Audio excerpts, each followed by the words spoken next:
Good morning, everybody. Good morning, everybody, and welcome to An Impact on Your Health. An Impact on Your Health, where every day our goal to have you learn at least one thing to help you live better and longer. An Impact on Your Health is heard each and every Monday, Wednesday, and Friday from 8 to 9 o'clock. I'm Dr. Dennis Courtney, and I'm with you each and every Monday, Wednesday, and Friday from 8 to 9.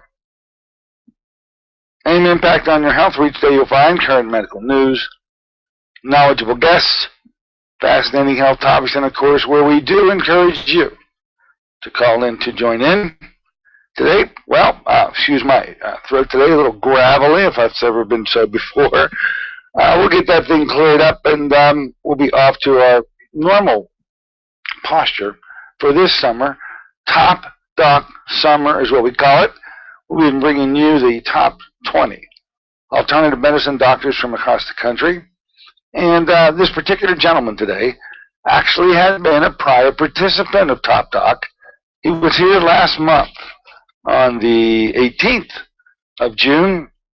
Royalty, folks, a cardiologist, board certified, who left the halls of cardiology to move back into the realm of, hey, just treating people with the safest and most appropriate way to treat them, most times not using drugs at all.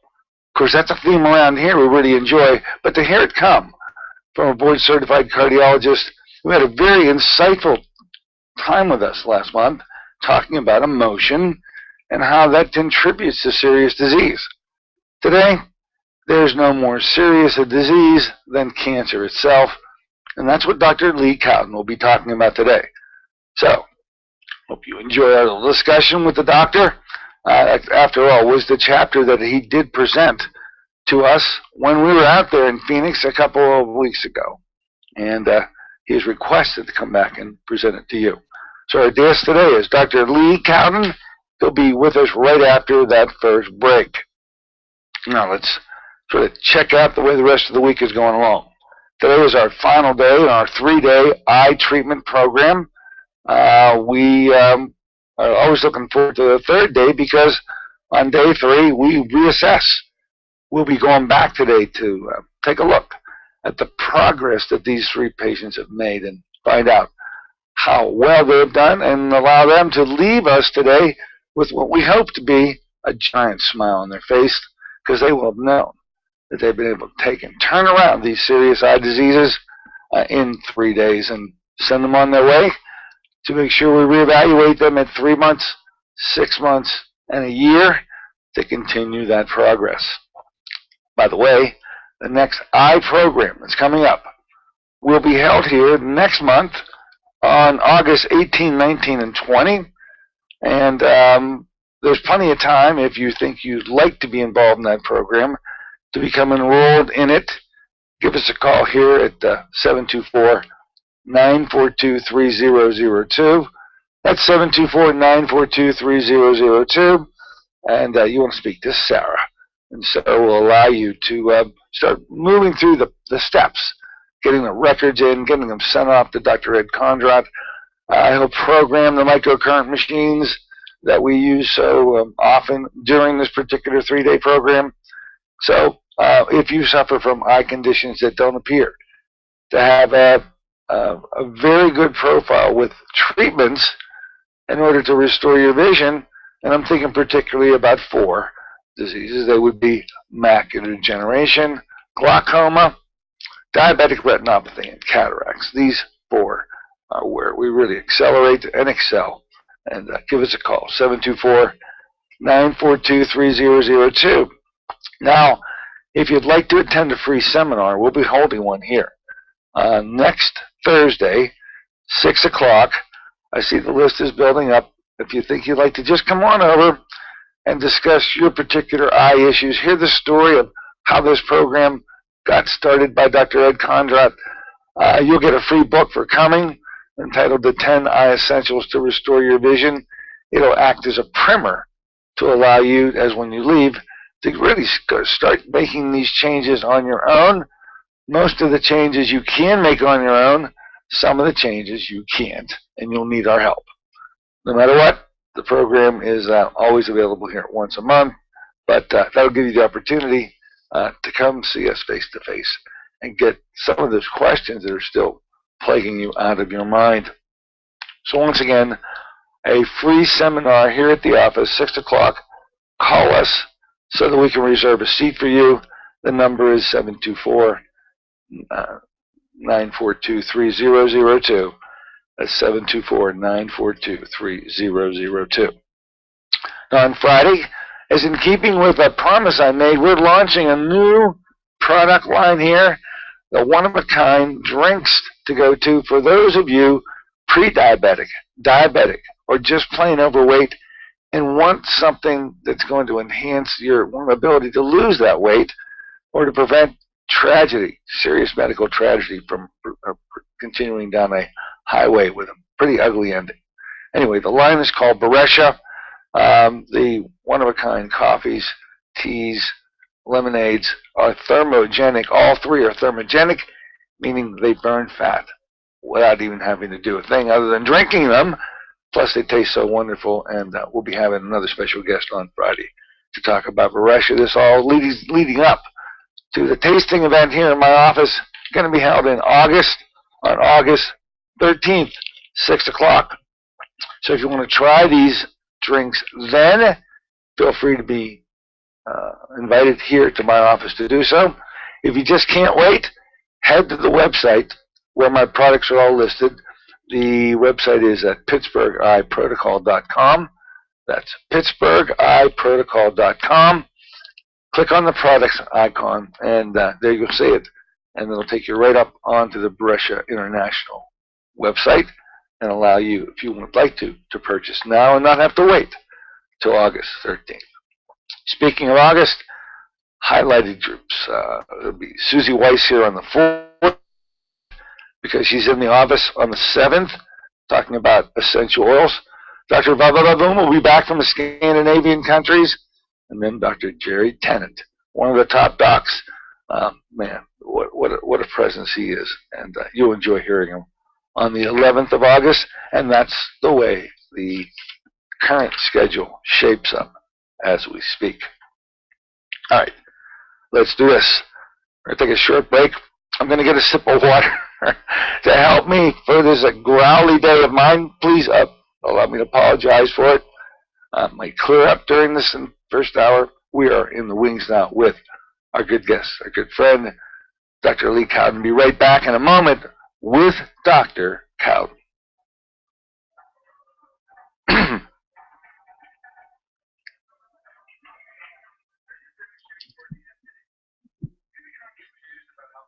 It's your health. Yep. You're going to make it. Oh, I'll make it. It's just... All right. We got him on the hold, so you can talk to him. Okay. Well enough, but no matter how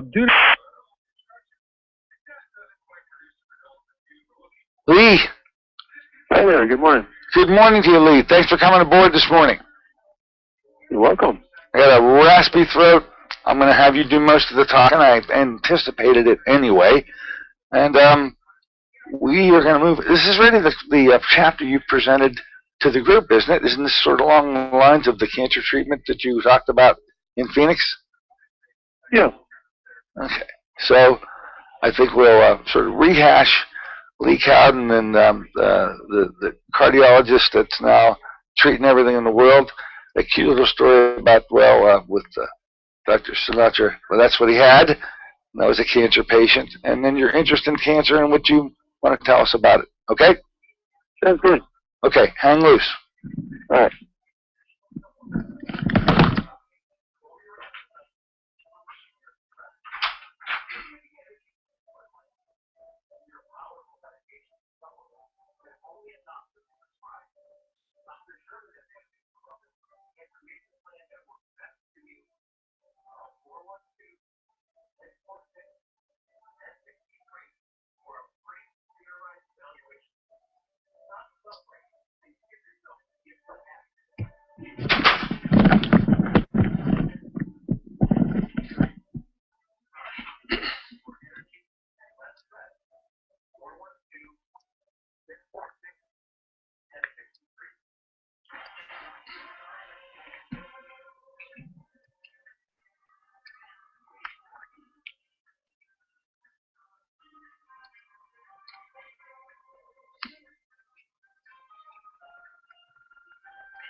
Good morning, ladies and gentlemen. Welcome back once again to AM Impact on Your Health.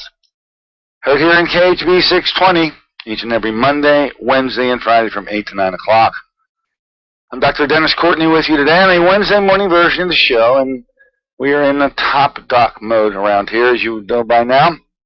20 top alternative medicine doctors met in Phoenix, Arizona a month or two ago.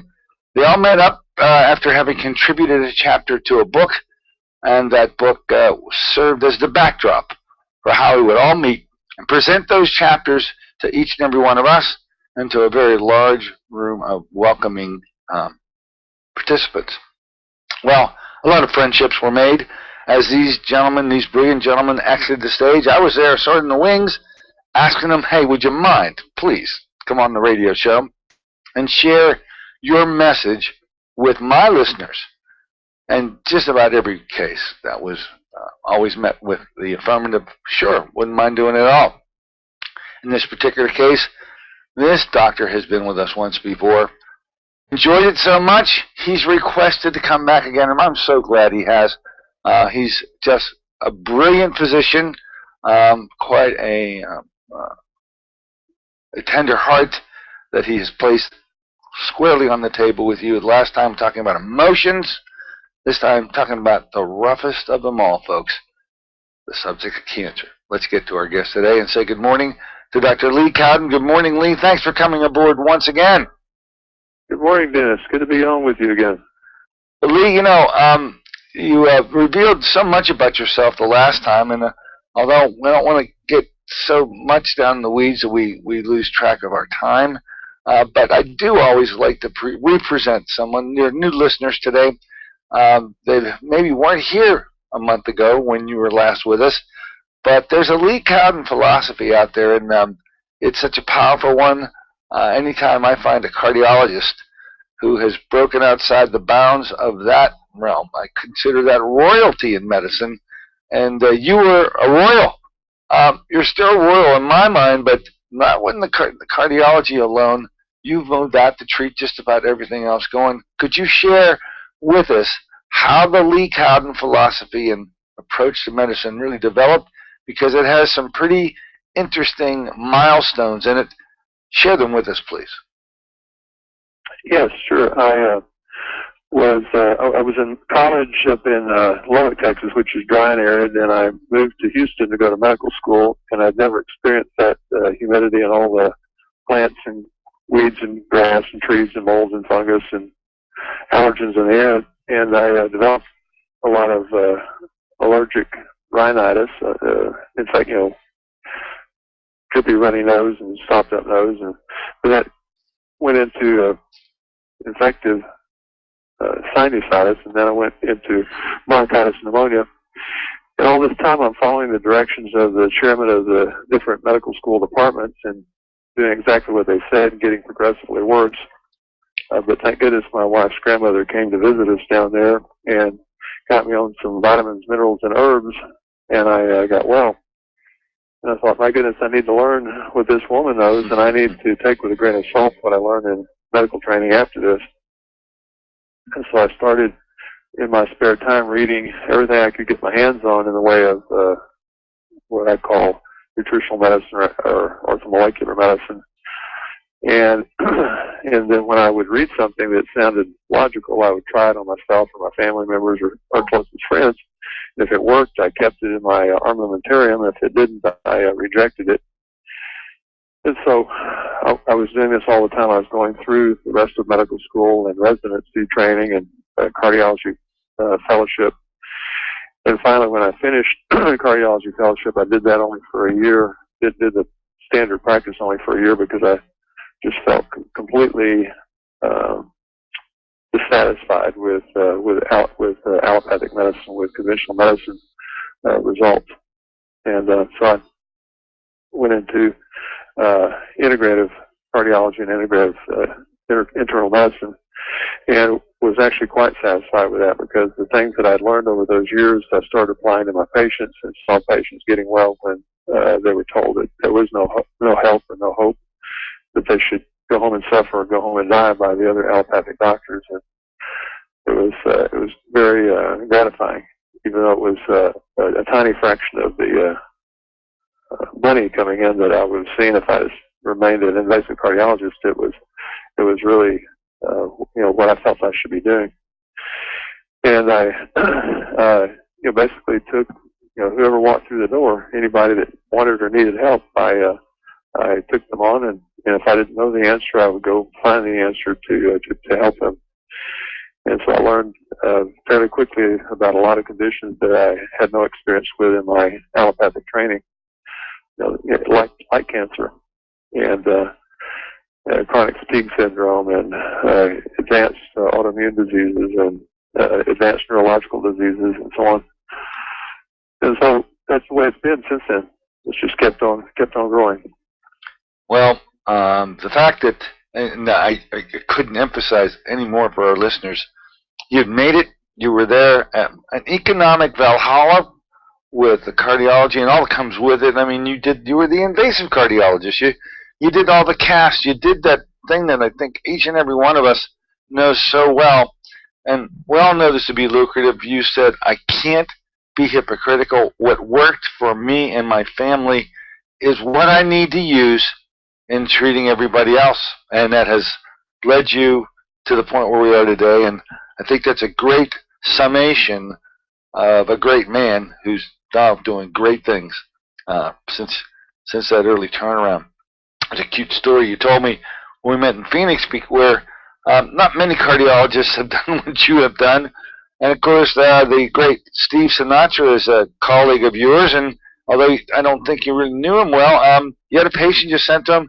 Do you want to just recap with what you told me and let my listeners? I think that's very cute on how you answered Dr. Sinatra when you were discussing a mutual patient that you actually had sent him. Could you remember that story that you told me? Oh yeah. This patient came to Texas with advanced liver cancer, and he was basically told by the allopathic oncologist up in the Connecticut area that there was no help or hope for him. He just seemed to go prepare his will and spend some time with his family and prepare to die. And so I started working with him, and he got some better. But I realized it would be better if he had a physician close to him that he could call on if he needed to get additional help close by. And so I learned about Dr. Sinatra's work up there in Connecticut, and I referred him over to Dr. Sinatra. At the evening, the late afternoon, after Dr. Sinatra saw him, he called my office and said, I'd like to speak to Dr. Cowden. He said, well, he's going to be with patients for another 4 hours, so he'll call you when he finishes. So I called him about 10 o'clock my time that night, which is 11 o'clock his time. Woke him up out of a deep sleep, and he said, now let me understand this. You're a board-certified cardiologist, are you not? He said, yeah. I said, yes. And he said, why are you, as a board-certified cardiologist, treating advanced liver cancer? And I said, well, basically somebody has to help these people. And he just chuckled at that, and he told that story at one of the conferences where we gave him a Lifetime Achievement Award for the Academy of Comprehensive Integrative Medicine. And he's also been a trailblazer, but maybe not quite as much out on the limb as I've been. Yeah, he certainly a brilliant member of our realm. And I can just see him now saying, Doctor, what's a cardiologist doing treating a patient with liver cancer? And I think the brief response was, well, doctor, that's what he had. I think that is just the cutest little retort to explain exactly why it is what you were doing with him, and really what you do today, because no matter what hits your doorstep, you're going to give it a Dr. Lee Cowden go at, and usually, if you're involved, it's going to be the most in-depth and quite helpful medical program to get whatever that disease is turned around. None are tougher than the cancers. And so today, and this was the chapter you actually wrote in the book and presented to us when we're at the Top Docs. And I said, oh, yeah, love to have you come back and talk about it. So, Doctor, as you did so well during that presentation to the group. Why don't you take it away and talk about how it is that maybe that first patient walked in. You certainly are no rookie. You've not worked with only one. You've worked with many patients now, and you've got a database when it comes to this. My listeners would love to hear about non-toxic approaches to treating cancers. Take it away. Yeah, well, I would just make one correction. What you said, when I was interviewed to do the chapter in the book, Dr. Conrad actually interviewed me for detoxification and for laser energetic detoxification specifically, which I'll mention some today. But I decided I wanted to speak about cancer at the conference because nobody else was. There you go. So anyway, that's how I got onto that topic. But anyway, allopathic cancer treatment in the United States is, in my opinion, fairly barbaric, and the number of tools in the toolbox of the conventional oncologist are very limited. And as an example, the chemotherapy that's so commonly used in this country, which costs so much money, typically between $350,000 and $500,000 for a full regimen of chemotherapy, it has not been shown to significantly increase the length of life of the patients that receive that chemotherapy, except for a few types of cancers. Some of the lymphomas, testicular cancer, and some of the childhood leukemias are improved. The length of life is improved. But the researchers in Australia, 3 oncologists, did a study back in 2004 and found that about 60% of the patients that had cancer, all comers, stage 1, stage 2, stage 3, and stage 4, about 2% live longer with chemotherapy than those that had the same condition that were not treated with any kind of chemotherapy. 2%. 2%. It's a sad commentary. It went from 60% to 62% if they got chemotherapy. So, with those kind of batting averages, why would we want to continue going down that path? Now, if you're going to do chemotherapy, I think it's reasonable to do insulin potentiated chemotherapy, because we know that you can get a lot better results with that than you can with full dose chemotherapy without the insulin. But we'll never see studies done in the United States to prove that insulin potentiated chemotherapy works, because you use 10% of the dose of chemotherapy, and no pharmaceutical company is going to fund a study that's going to cause a sale of 10% less, or only 10% of the present amount of chemotherapy that they're selling. So the only way that study will ever be done is if some philanthropic group decides that they want to fund the study. We haven't found that philanthropic group yet. But anyway, we're in a bad situation with cancer and most other chronic diseases, for that matter. Allopathic medicine excels with traumatic illnesses, like gunshot wounds and major motor vehicle accidents, because of the experience that our military doctors got out in the battlefield, putting soldiers back together that've gotten gunshot wounds or blown up by bombs or whatever. And without that experience, we probably wouldn't have very much benefit on traumatic illnesses either in this country. But if you want to get well from a chronic illness, my opinion is that you should need to go someplace other than a U.S. hospital. Oh, well said. Yeah, it's don't do too well in the chronic diseases, do we? In fact, very poor. And let alone not just cancer, which we do probably our worst of all. The biggest blemish, but our allopathic medicine has to be cancer. You mentioned IPT, and I'm fascinated with IPT, and many of my listeners don't know what that is. Could you, because you brought it up already, and feel that it's a worthwhile way to use chemotherapy, describe in your words, what is ITP, and what kind of results, if you've used it, you found with it? Well, I found that it's a great way to reduce tumor burden in somebody who has a runaway cancer. I very rarely find that insulin potentiated chemotherapy is necessary, but the way that it works is that we do blood testing. We do a blood test that we send to Greece, and we find out what type of chemotherapy that patient's cancer responds to. What a novel concept, instead of just picking one randomly off the shelf like most oncologists do. And we then, once we determine what that right chemotherapy is, we don't give full dose of that chemotherapy, but we give 10% of the dose of chemotherapy that's usually used by oncologists in the United States. But right after we get the patient ready for the chemotherapy, instead of giving them the chemotherapy first, we give them insulin to lower their blood sugar down. And then once their blood sugar is down to a fairly low level, then we give the intravenous chemotherapy. Then we give a dose of dextrose or sugar to cause all the cells in the body to take up the sugar. Well, the cancer cells are more hungry for sugar than the other cells, because cancer cells have gotten to the point where they can't metabolize anything except sugar. So the cancer cells open up their mouths wider, so to speak, than the other cells of the body, and so they take in a bigger dose of sugar along with the chemotherapy that's in the blood at that moment. And we know that the effectiveness of insulin-potentiated chemotherapy is about 20 times, at least 20 times to 50 times greater than the dose of chemotherapy without the insulin potentiation.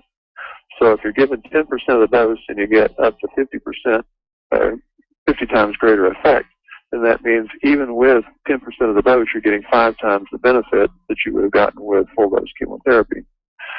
So it's quite remarkable in its effectiveness. Now, all chemotherapy works by killing off the most vulnerable cells that are in that chemotherapy, or that are in that cancer mosaic. The cancer mosaic is basically cancer cells of different degrees of aggressiveness, all clustered together, working in concert with each other. And the most resistant cancer cells have almost no effect from the chemotherapy. So you kill off the most vulnerable cells, and all that's left is the most malignant cells. So when those most malignant cancer cells regrow, then you have a tumor that's much more aggressive than the tumor that you had before you gave the chemotherapy to start with. So that's why the insulin potentiated chemotherapy makes more sense, because regular chemotherapy, you destroy the immune system as well as the cancer a lot of the cancer that's there. And then when the cancer comes back, the immune system's still down and out, and the cancer that comes back is much more aggressive than the cancer that was there before you gave the chemotherapy.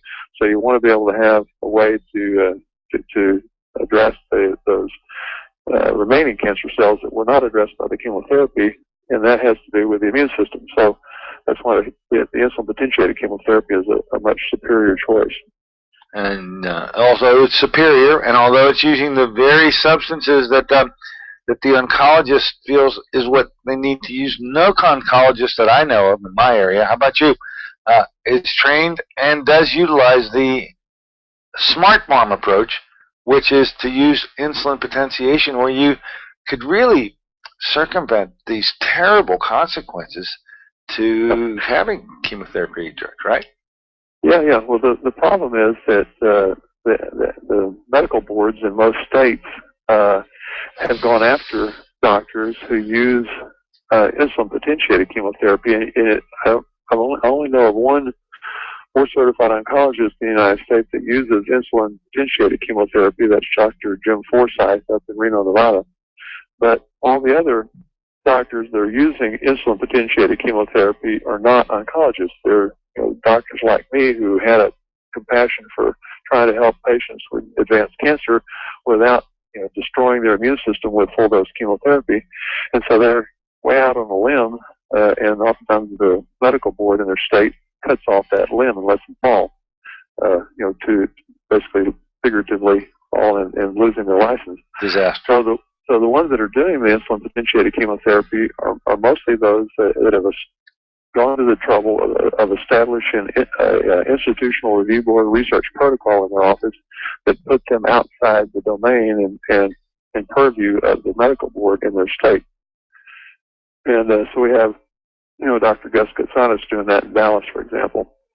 But the only other ones that are doing it are those that are doing it in the state where they have a licensing board that's not hostile toward them, like Nevada or Arizona. Two wonderful states, to be sure.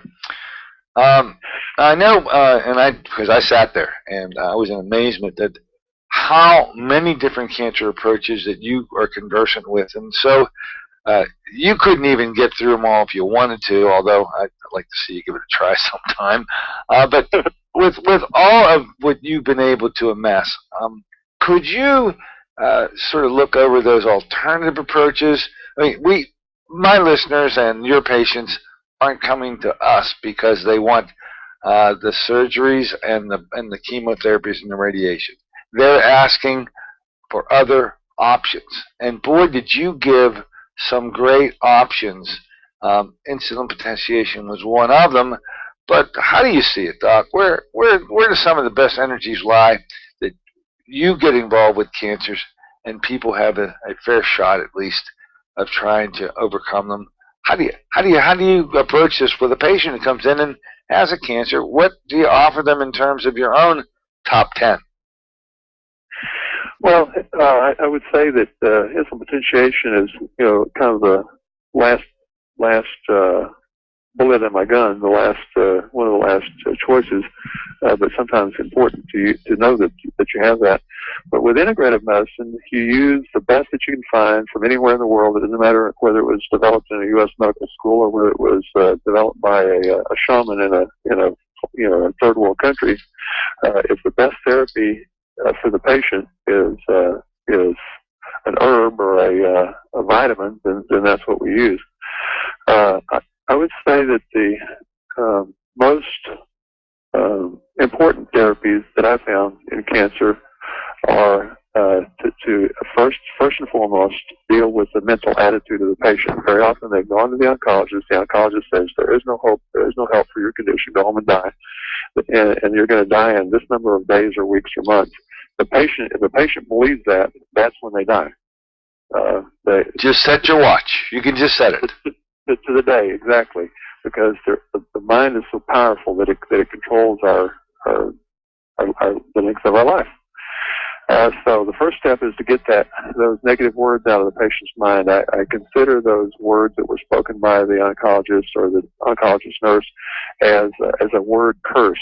So it's like a demonic influence that comes over that person and starts influencing everything about their physiology. So that has to come out. The next thing that has to be identified is what is the emotional trigger that caused the gun to go off figuratively. The gun is the body full of cancer. So it went off because there was, in my experience, almost every case an emotional trigger. Dr. Reiki-Hammer was the first one to do that work in Germany back in 1978. Since then, Dr. Claude Sabat in France, and after that, Dr. Gilbert Renaud in Canada, and many others. So the one that is most comprehensive the field of study that's most comprehensive to get at those answers is called recall healing. Recall healing we have on our Academy website, www.acimconnect.com. So any of your listeners can actually go to that website. I think we have at least one free or very inexpensive piece of information on there about the recall healing. But the principle of recall healing is to be able to ask the right question so that the patient has an aha moment that basically shakes loose from their being the emotional conflict and decision that brought on the cancer.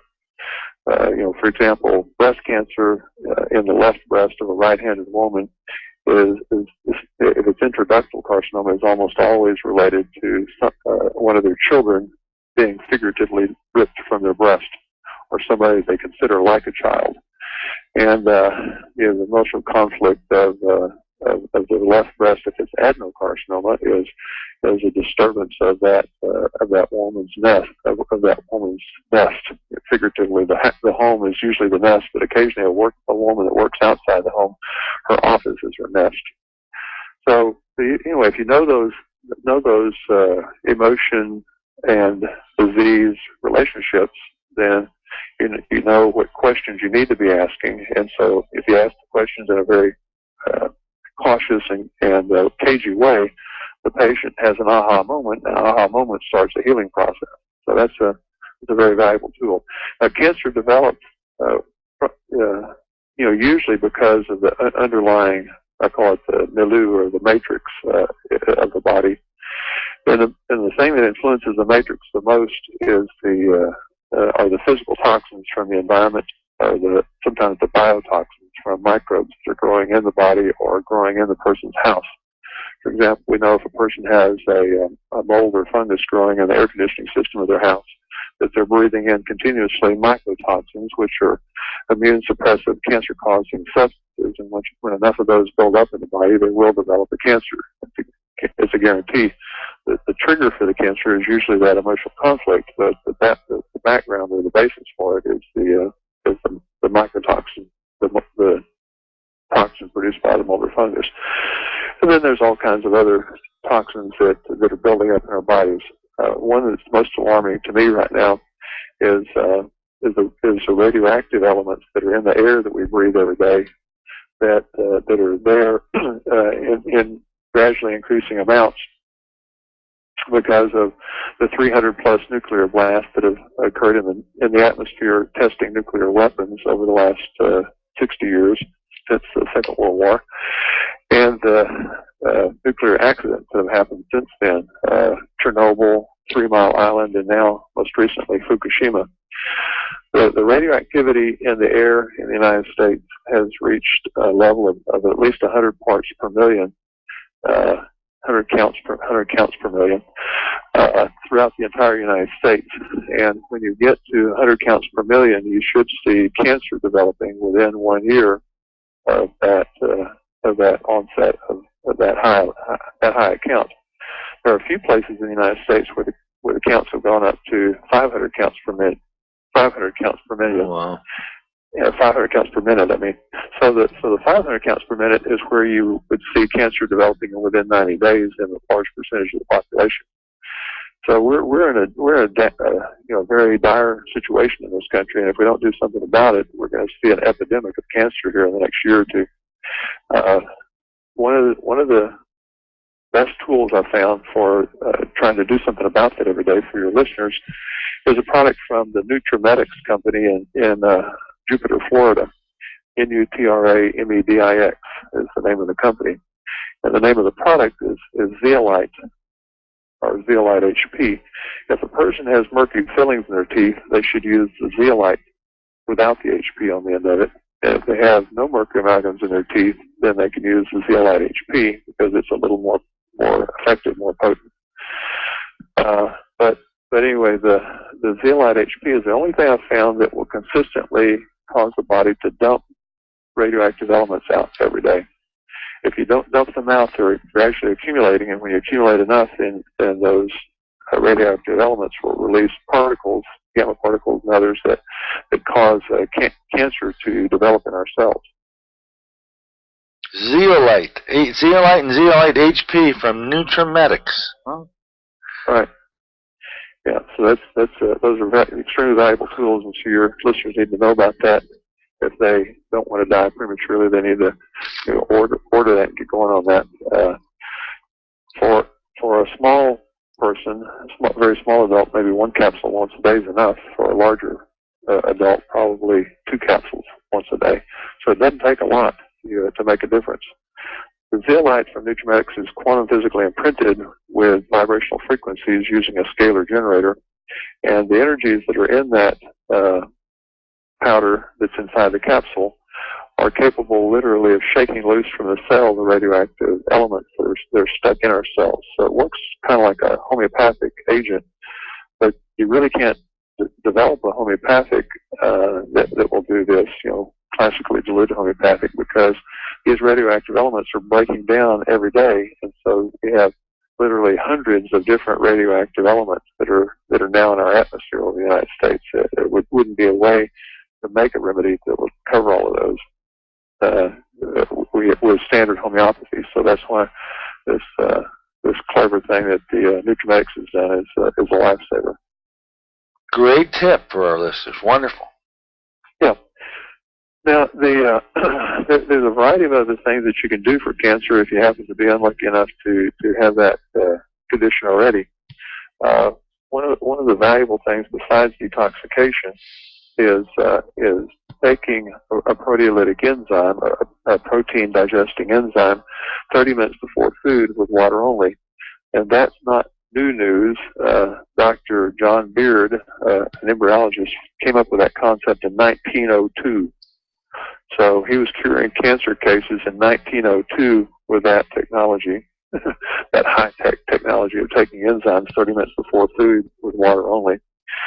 And the reason that got buried in the scientific literature is because Madame Curie came out with her discovery the same year that John Beard and his surgeon colleague published their article in the scientific literature.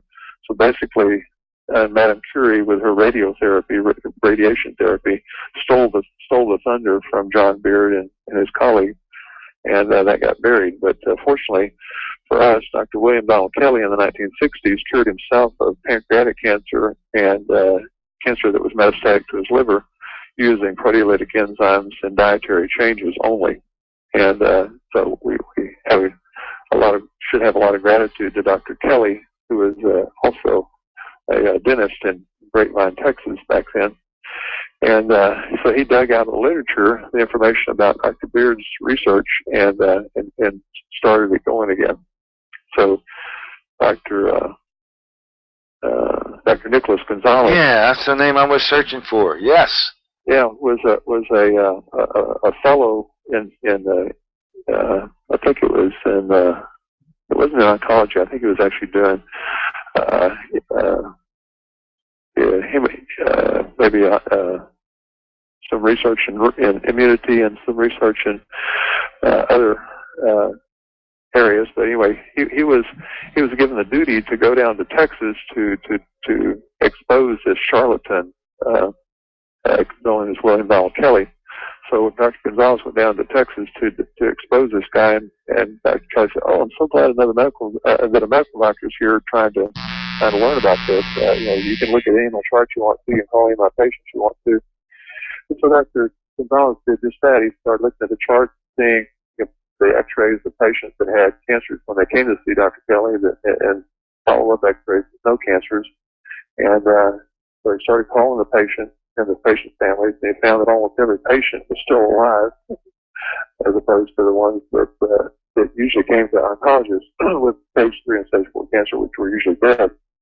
And every patient said the same thing: "Dr. Kelly saved my life. Dr. Kelly saved my life." So he said, "This guy knows what he's doing." So he stayed there for years studying with Dr. Kelly, and then went back to New York and opened up a practice doing exactly what Dr. Kelly was doing. And he's still doing that today. I didn't realize he was sent to try to actually like convict. Yeah, like to turn him in, and it turns out he listened, and I know Dr. Gonzalez. I've heard him many times. He has picked up the gauntlet. He's a champion of these enzyme approaches. Certainly learned a lot from our good friend Dr. Kelly. Oh, that's another unique one. The zeolite product, this thing about radioactivity. These are all these are not commonly espoused components of a cancer program. And here you are, as I would have expected, with a much different approach. Can you add to that list now? I mean, because you're doing great up to now. You've given me such wonderful insights on what to add to programs I use already. Anything else? Yeah, I don't know where it came from, but when you turned your mic on, you got a lot of buzz there. I think the most important thing that I found is changing the diet and detoxifying the body. As far as additional tools in getting rid of cancer. So, as I said before, every cancer patient is toxin overloaded. Because that's such an issue, and because I didn't think there was sufficient usable, digestible information out there on the topic of toxicity and detoxification, I recently wrote a book with Connie Strassheim called Create a Toxin-Free Body and Home. So starting today. And so that book, if the listeners are interested, or is available also on our Academy website, www.bcimconnect.com. But the toxicity is coming from not just the radioactive elements in our atmosphere that we're breathing from the fumes that are coming over from Fukushima to Japan, but it's from the mercury and lead that's in the atmosphere that we're breathing from the burning of coal in China. It's from the eating of fish, because the mercury falls out of the atmosphere in the oceans, and the algae take it up. The fish eat the algae and bioconcentrate it. So now we got most fishes so heavily concentrated with mercury that they're no longer safe to consume. We have accumulating from the environment pesticides, herbicides, glyphosate, or Roundup is one of the worst that I see in cancer patients. And it's there because you've got now genetically engineered crops that can tolerate huge amounts of glyphosate being sprayed on it to kill the weeds in the crop, and not the glyphosate is getting to such high concentrations that it's causing cancer and genetic defects and all kinds of other problems, leaky gut and so on. So that's a huge problem. And then we have, as I said before, the microtoxins from the environment. Because we have a proliferation of electromagnetic fields in the environment, the electromagnetic fields are seen by microbes in the body and also in our houses as a threat to their own survival. So the microbes are growing faster in the electromagnetically polluted environment, and the microbes are producing more biotoxins in the electromagnetic polluted environment, so that there's sometimes as much as 600 times greater microtoxins in a house where there's high electromagnetic pollution compared to a house that's out in the countryside with no electromagnetic pollution.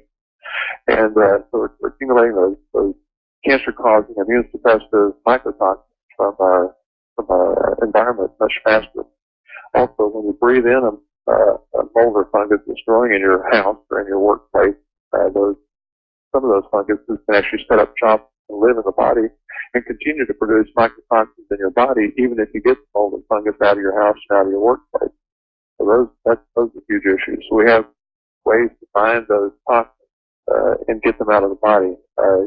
Sometimes we use sauna therapy, infrared sauna therapy is a favorite, but also clay plasters and clay baths, and taking clay by mouth and take higher amounts of fiber by mouth to find up the toxins in the gut so that they don't get reabsorbed in the bloodstream and go to the other places in the body.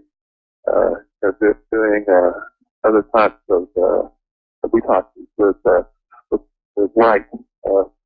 Back in 2000, when I developed a detox technique called laser energetic detox that helps to get the toxins out of the body in general, but also out of specific locations in the body when you use infrared light emitting diodes. So we have practitioners on our website that are trained in that technology to get out the toxins quickly. The laser energetic detox gets toxins out about 20 to 50 times faster than the next closest competitive technique. So the next closest competitive technique is a combination of homeopathic that you take by mouth plus infrared sauna. So those are all useful tools to get the toxins out. Well, that is quite a unique list, and it looks like a lot of information, like maybe we should take a moment, appears on this website, acimconnect.com. That looks like a go-to place if you have any questions about how to put programs together for yourself. You want to spend a moment directing our listeners to get information of this kind, and what is this website all about? Yeah, well, acimconnect.com is a website that I've worked with now for I think 6 years, but it's a Panamanian-based company where they still have freedom of speech, and they're teaching practitioners and the general public how to do things that will help the health. So whether it's dietary changes or detoxification or working with emotions or resolving electromagnetic pollution in in the house or in the workplace. So there's I think 150 courses on there, something like that right now. There'll be another 100 courses within the next year, where a person can actually just become even a free member in that Academy website and take. We have quite a few free courses on there. So that a lot of those are archived webinars that we gave for free, and so you can start learning without spending any money. Just spend some time, looking through the website and taking some of the free courses. If a person's really interested in the information that's there, then they can buy some of the courses and learn at a deeper level. But we have health professional members that become premium members are able to receive client referrals from the website, and if the general public looking for practitioners, there's a growing list of practitioners there. Fortunately, a lot of our premier members haven't taken the time to populate their paid website that would attract clients to them. They're, I guess, busy to spend 10 or 15 minutes to fill out that page, but there are quite a few on there already, and there'll be a lot more as time goes on here. So we have on the website, the book that I mentioned a minute ago, that create a toxin-free body and home. So people that are wanting to learn how to get rid of the toxins in their body and in their home, and learn how to detoxify toxin, and it's the top of that book. If there's any practitioners listening, we encourage the practitioners actually to buy a box of 100 of those books and sell it at a discount to the patients, or you can give it to the patients, because the information that's in that book helps them to get the patient on the right road to detoxification without spending so much time in the office. The time that's saved in the office be devoted to teaching about other therapies or helping to resolve emotional conflicts that create disease and so on. ACIMconnect.com. Am I right about that? It's got to be a go-to website for myself and all my listeners. I hope they jotted that down. We got a few minutes left to go. I'll allow you to sort of pull this to a conclusion in a logical way. You certainly have shown us some unique approaches that you show you the basic. Here you go again. You started out your conversation tying this into emotional triggers. And last visit with us, you were the one that brought the issue of emotion up and how vital and integral part it plays in all diseases, not just cancers. And here you go. When it comes to the big one, you're knocking on the emotional door once again. It must be, it's quite an art form to be able to focus in on that. And do you think that unless you can get that trigger dealt with, that anything else can actually even work, and if it's working against it? Because I think I'm gaining from you, you better deal with that emotional trigger, or everything else you're doing is probably going to be futile. Well, you can improve a patient's condition with cancer without doing anything on their emotions, but in my experience, the cancer always comes back with a vengeance if you don't deal with the emotion. And it's not that difficult to deal with the emotion if you just learn some basic principles of recall healing. And another tool that I use quite a bit is EVOC, because that's subconscious emotions. So EVOX is a technology that runs on a computer, and in that technology you speak into a microphone, and the microphone doesn't record your words, but it records the frequencies that are embedded in your voice, each frequency corresponding to a different emotion or a different belief that's attached to the person or the event that you're speaking about. And after just 15 seconds, you can see displayed on the computer screen all the subconscious emotions and subconscious beliefs attached to that person or that event you're speaking about. And then the device takes your own voice frequencies and makes them into homeopathic-like energy that it delivers back to you through the electrode that you have your hand on while you're listening to pleasant music and watching faintly flashing lights through your closed eyelids. The music and the lights is just to distract the brain, so it'll take up that energy coming in through your hand, and the energy coming in through your hand of your own voice frequencies helps shake loose from your cellular memory that created the disease process in the first place. So in just an hour's time, you can shake loose a whole lot of emotion and sometimes shift the person from cancer into a non-cancer condition. But so I don't like slow. I like things that work fast. And recall healing and EVOP are some of the fastest working modalities that I use to resolve the emotion.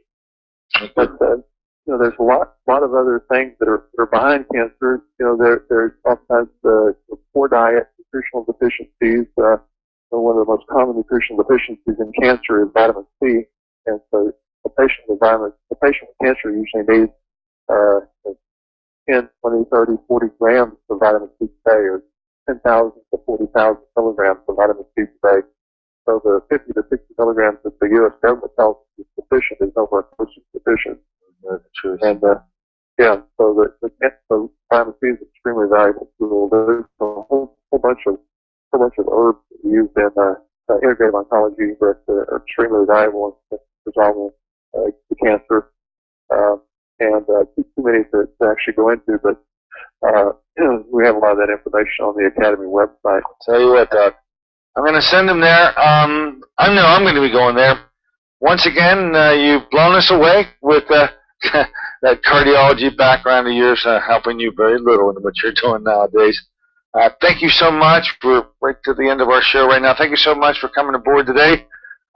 Folks, this will be on the website. You can go to it this afternoon at djcmd.com. Dial up Dr. Cowden. And don't forget his website at acimconnect.com.